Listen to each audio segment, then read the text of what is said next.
দুই দিনের দুনিয়া আমাদেরকে আল্লাহ সৃষ্টি করে পাঠাচ্ছে, তাতে কি মায়া মহব্বত এটাই বলতে পারি না। আর আমার আল্লাহ আমাদেরকে এত সুন্দর করে সৃষ্টি করছে তার ইবাদত করার ভালোবাসা কিনা জানি আমরা না, কি করি? কিন্তু ঘুম থেকে উঠে তোমার কথা মনে পড়ে, বসে থাকি শত ব্যস্তর মাঝে তোমার কথা মনে পড়ে। আজ বেঁচে থাকলে মানুষ বলবে তোমার কথা মনে পড়ে, মরে গেলে মনে হয় একটা মিনিট তোমার সাথে কথা বলতে পারতাম, সারাদিনের ক্লান্তি চলে যেত। এতটা মনে পড়ে কেন জানি না, এটা মায়া না ভালোবাসা বুঝতে পারি না। মায়া অদ্ভুত একটা জিনিস, যার প্রতি একবার মায়ায় মানুষ পড়ে যায়, তাকে শত চেষ্টা করলেও ভোলা যায় না, কিন্তু সেই মানুষটাই বোঝে না। পৃথিবীর সব মানুষ বুঝলেও সেই মানুষটা বুঝবে না যে তাকে কতটা ভালোবাসি, তাকে কতটা মিস করি, তার কথা সারাদিন কতবার মনে করি।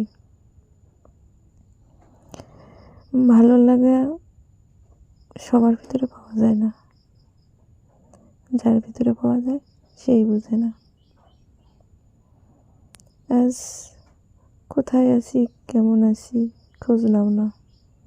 এক সময় ছিল সব সময় ফোন দিতে, খোঁজ নিতে, একটু ফোন দেরি হলে ধরতে, কোথায় গেছিলে, কেন ফোন ধরলে না, কী কাজে ব্যস্ত ছিলে, আমার ফোন ধরতে এত দেরি করো কেন।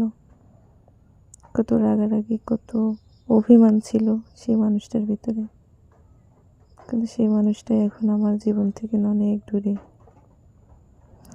হয়তো আমার থেকে বেটার অপশন পাইছে, তার জন্য চলে গেছে।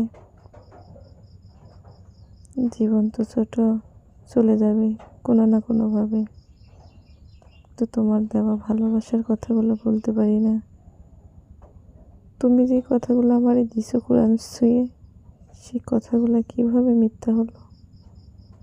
তুমি না বলতা কখনো আমারে ছেড়ে যাবা না, কখনো দূরে যাবা না। আমাকে তুমি বলতো যে তোমাকে ছাড়া কাউকে ভালো লাগে না। পৃথিবীতে এত মানুষ আছে, কারোর কাছে শান্তি পাওয়া যায় না, তোমার সাথে একটু কথা বলে আমার শান্তি লাগে।